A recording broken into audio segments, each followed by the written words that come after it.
people who have forgotten their source. The ascended masters, spirits like Jesus, Buddha, Merlin the magician, and someone called Rayolite, bring prophet visions of destruction.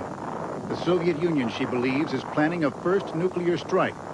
The four horsemen of the apocalypse are riding across the land. And as you know, these four horsemen bring problems in the economy. They bring war, they bring death, they bring famine, they bring plague. Lord Michael, and legions of blue, come see me now, be faithful and true. An estimated 3,000 church members gave up their old lives to follow prophets' visions to Paradise Valley, chanting for protection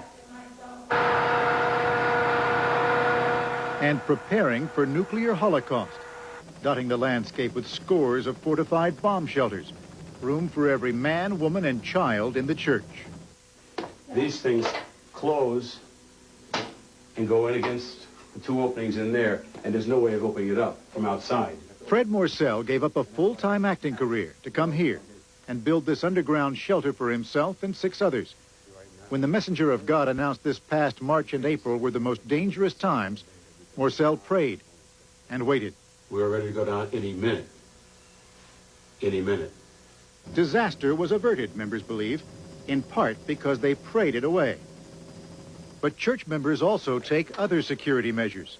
Ed Francis, Prophet's 4th husband and the church's business manager, together with her former bodyguard, were recently convicted of illegally buying $100,000 worth of assault weapons and ammunition to be used, Francis said, after a nuclear war, against looters, or when the Soviets invade.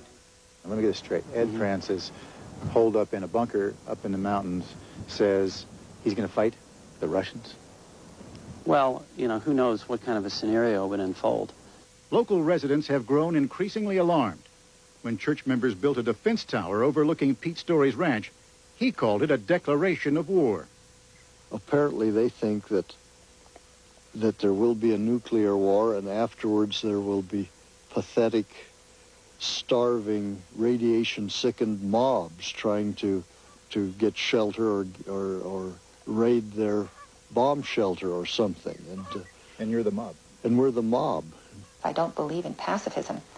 And I believe that if you are attacked in your home and somebody's going to rape your wife and kill you and your children, that you better defend yourself or you're going to have the karma for allowing all those lives to be taken. Many residents claim the church's frenetic rush to prepare for the end of civilization is also hurting the environment. The main bomb shelter, with room for 750 people and an entranceway big enough for an 18-wheel tractor trailer, is being built in what was once prime habitat for grizzly bears, elk, and pronghorn antelope. When 3 of the shelter's fuel storage tanks burst last month, spilling out 32,000 gallons of diesel oil and gasoline, residents complained bitterly.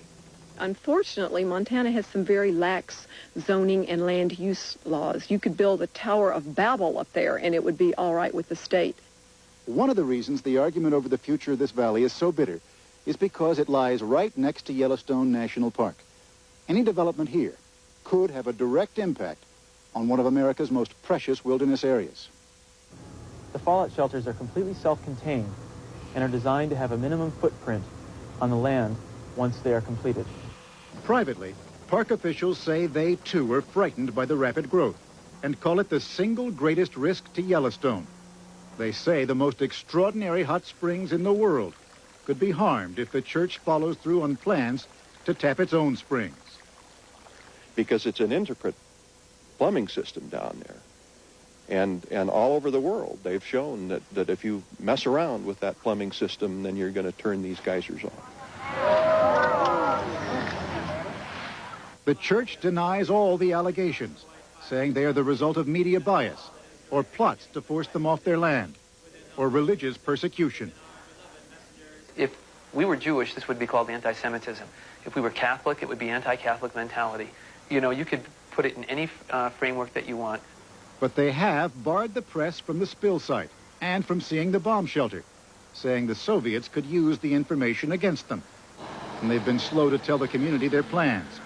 Residents who turned out to demonstrate their anger say it is that secrecy that scares them the most. Hey, you guys come down to Livingston, we let you look in our store windows, we let you do anything you want. Why do you hide from us? What are you hiding? We don't have the obligation to tell the entire world what we're doing exactly and explain to them every move that we make. For now, Paradise Valley's range war is at a standoff. Both sides angry. Both sides worried what the next move will be.